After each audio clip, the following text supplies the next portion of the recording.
The day was dark and gloomy, as if the sky itself was mourning the impending slaughter.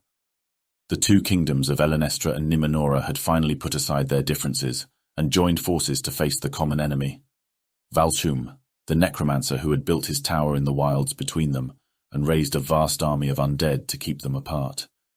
They had marched for days, crossing the border that Valshroom had enforced with his rotting legions, and now they stood at the edge of the Black Forest, where his tower loomed over the trees. The kings of both kingdoms, King Ilarion of Elanestra and King Nimrod of Numenora, rode at the head of their combined army, along with their generals and advisors. They had agreed to a temporary truce, but there was still mistrust and resentment between them. They had fought for centuries over land, resources, and religion, and now they had to work together to face a greater threat. They hoped that this battle would end Valshroom's reign of terror and restore peace to their lands. They were wrong. As soon as they entered the forest, they were met with a horde of undead. Skeletons, zombies, ghouls, wights, and worse creatures emerged from the shadows, wielding rusty weapons and gnashing their teeth. The sound of bones clattering and flesh tearing filled the air. The living soldiers fought bravely, but they were outnumbered and outmatched. The undead felt no pain or fear, and they fought with relentless fury. Every fallen soldier became a new recruit for Valshroom's army, rising from the ground to turn on their former comrades. The kings realized too late that they had walked into a trap. Valshroom had anticipated their attack and prepared his defenses accordingly. He had used his dark magic to conceal his tower from their scouts and spies, making them think that it was closer than it really was. He had also used his influence over the forest to create a maze of twisted paths and dead ends, leading them deeper into his domain.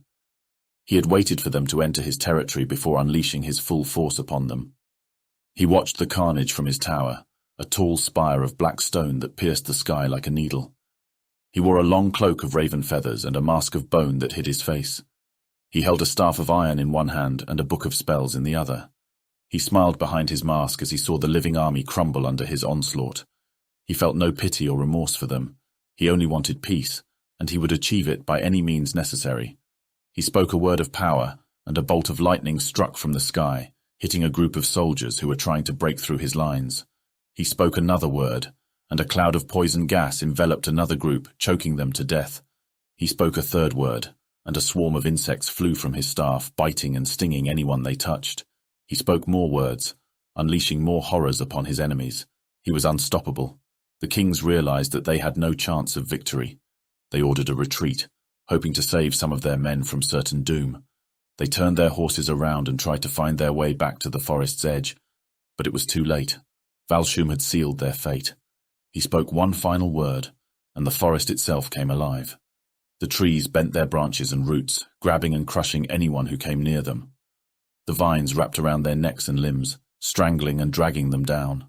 The flowers spat venom and acid at their faces and eyes. The forest became a living nightmare. But Valshroom did not want unnecessary death. He held no ill will towards the people who had tried to destroy him. He only wanted peace. He saw that the living army was in full retreat, fleeing from his domain in terror. He spoke another word, and the forest calmed down.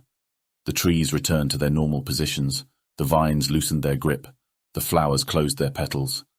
He let them go.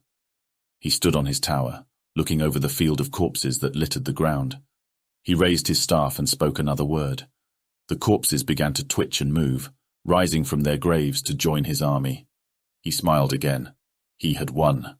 He had peace.